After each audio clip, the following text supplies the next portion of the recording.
Hola a todos, bienvenidos. Hoy voy a hablar de las circunstancias que agravan la responsabilidad criminal y de la circunstancia mixta de parentesco. Este es el último vídeo de una trilogía de vídeos que se refieren a circunstancias que afectan a la responsabilidad criminal. En el primero hablé de las causas que eximen de la responsabilidad criminal. En el segundo, anterior vídeo, hablé de las circunstancias atenuantes y en este me voy a referir a las circunstancias agravantes y a la circunstancia mixta de parentesco. Antes que nada, decir que, al igual que las otras circunstancias, estas circunstancias agravantes y circunstancia mixta de parentesco se encuentran ubicadas dentro del libro primero del Código Penal, que se refiere a las disposiciones generales, dentro del libro primero, en el título primero de la infracción penal, y dentro de este título primero veíamos que el capítulo segundo se refiere a las causas que eximen de la responsabilidad criminal, el capítulo tercero se refería a las circunstancias atenuantes y el capítulo cuarto se refiere a las circunstancias agravantes y el quinto a la circunstancia mixta de parentesco. Vamos a comenzar con este capítulo cuarto, que contiene únicamente un artículo, que es el artículo 22. En el artículo 22 se encuentran reguladas todas las circunstancias agravantes. Vamos a verlas una a una. La primera, la alevosía. Si os acordáis, si lo habéis visto, en el vídeo que me refería a las diferencias entre el homicidio y el asesinato, hablaba de la alevosía como una de las circunstancias que hacen convertir el homicidio en asesinato, con el aumento de pena que supone. La alevosía consiste en cometer cualquiera de los delitos contra las personas empleando en la ejecución medios, modos o formas que tiendan a asegurarla sin el riesgo que para su persona pudiera proceder de la defensa por parte del ofendido. Esto es bastante literal, la explicación sería cometer un delito de tal forma que se asegure el resultado, evitando que pueda surgir alguna cosa que pueda frustrar ese resultado. Y en concreto menciona evitando también la defensa por parte del ofendido. Se entiende con los ejemplos básicos o clásicos que son atacar a una persona por la espalda, de esa forma no lo ve, no puede defenderse, no puede frustrar que consigas el resultado, por ejemplo, matar a la persona, atacarla por la espalda o cuando está dormida, de esa forma te aseguras que vas a cometer el hecho delictivo que te propones.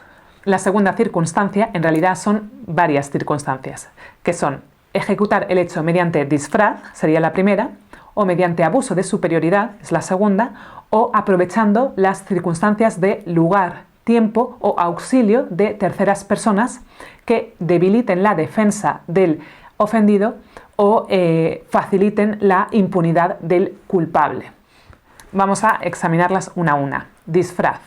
Es lo que se entiende por disfraz. El Tribunal Supremo viene entendiendo que es cualquier forma que esté dirigida a desfigurar la apariencia, cambiar la apariencia de una persona y de esa forma que sea más fácil cometer el delito o conseguir la impunidad, que no sea descubierto el autor del delito.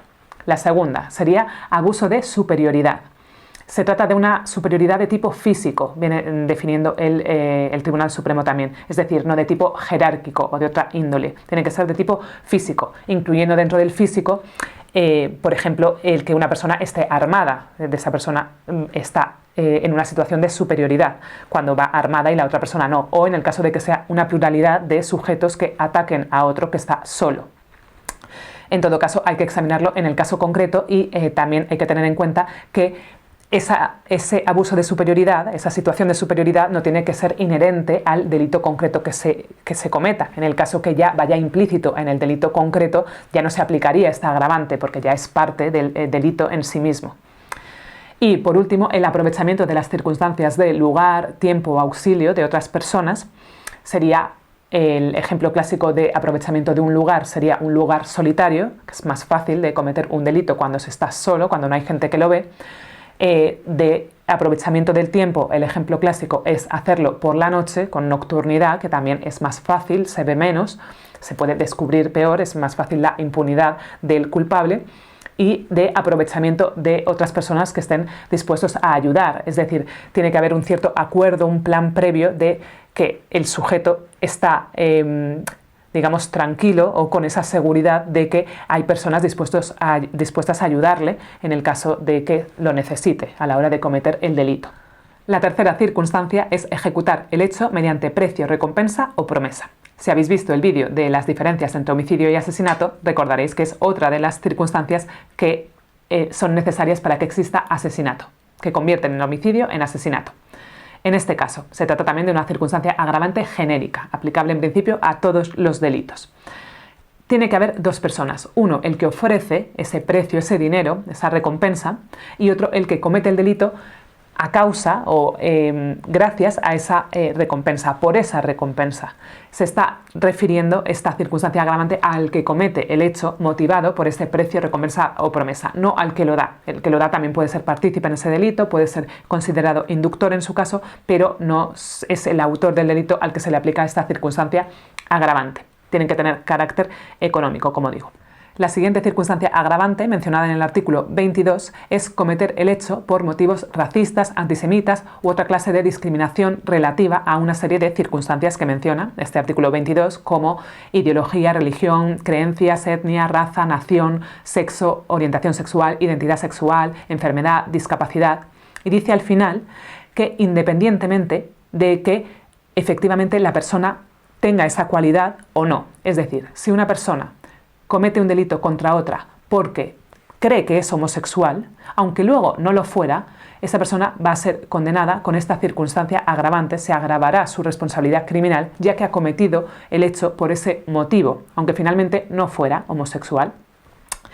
Mencionar también, destacar aquí la aporofobia o exclusión social, dice, la aporofobia en concreto, que se ha incluido en este listado del artículo 22 hace poco y que es un concepto que ha sido creado por Adela Cortina, por la filósofa, y que viene a ser la exclusión, el rechazo, el desprecio a la pobreza y a las personas pobres. La siguiente circunstancia agravante es el ensañamiento, aunque no lo menciona como tal ensañamiento, pero es el denominado ensañamiento. Es decir, aumentar deliberada e inhumanamente el sufrimiento de la víctima, causando a ésta padecimientos innecesarios para la ejecución del delito.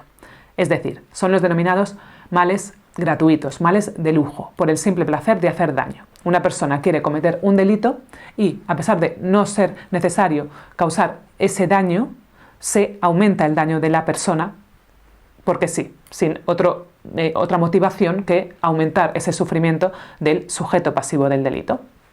Bien, la siguiente circunstancia del artículo 22 es ejecutar el hecho con abuso de confianza. Es decir, un ejemplo clásico, un caso común en el que se suele dar este abuso de confianza es en delitos contra el patrimonio, en los que existe una relación de confianza, por ejemplo, de una convivencia, y en esa convivencia hay una mayor desprotección de los bienes en este caso, el sujeto pasivo del delito, porque hay esa confianza. Entonces, si en ese caso una persona hurta a la otra unos bienes, habría un abuso de confianza, ya que se ha cometido el delito precisamente por esa facilidad que tenía y en esas circunstancias de confianza.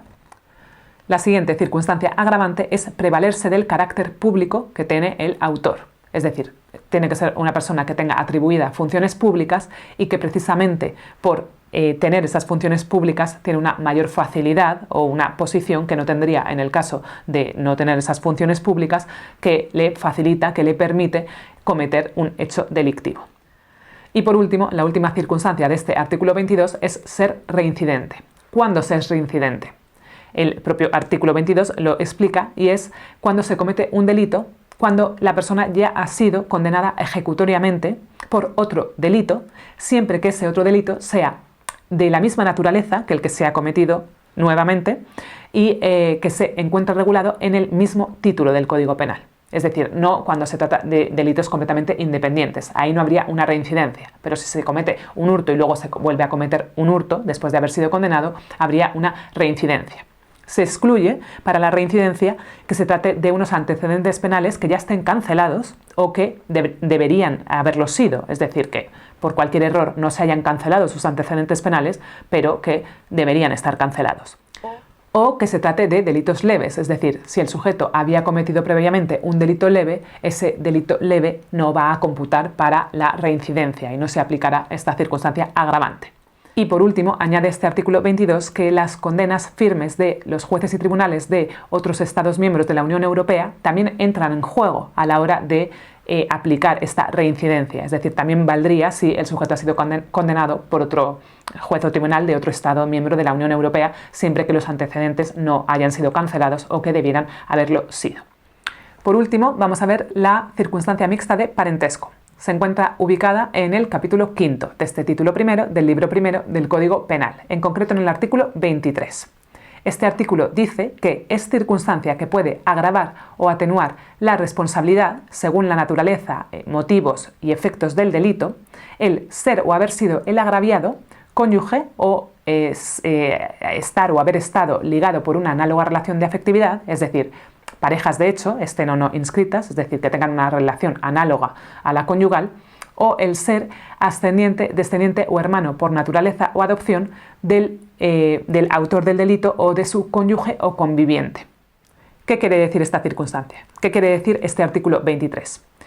Quiere decir que cuando exista una relación de afectividad o de parentesco de las que acabo de mencionar, este hecho, esta relación, puede aumentar o atenuar la responsabilidad penal del que lo comete. Pero, atentos, la jurisprudencia tiene declarado que no siempre influye, es decir, no por el hecho de tener una de estas relaciones de parentesco o afectividad, esto va a suponer ya una atenuación o una agravación, sino que puede que ocurra que en ese caso la relación de parentesco o afectividad sea intrascendente, irrelevante en ese caso concreto, que no suponga ningún tipo de significación. Pero sí que hay en otros delitos en que el hecho de tener esa relación puede suponer una agravación o una atenuación de la pena.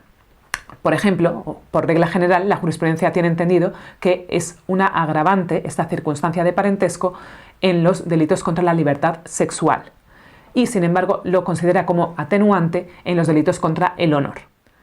Es una cuestión, por tanto, para examinar en el caso concreto. También hay delitos que lógicamente no influye en ellos porque ya llevan inherente esa relación de parentesco, como puede ser el delito de abandono de familia o de abandono de menores. Y eso es todo. Con esto termino el vídeo y también la trilogía de estas circunstancias que afectan a la responsabilidad criminal. Muchas gracias por haber visto el vídeo y hasta la próxima.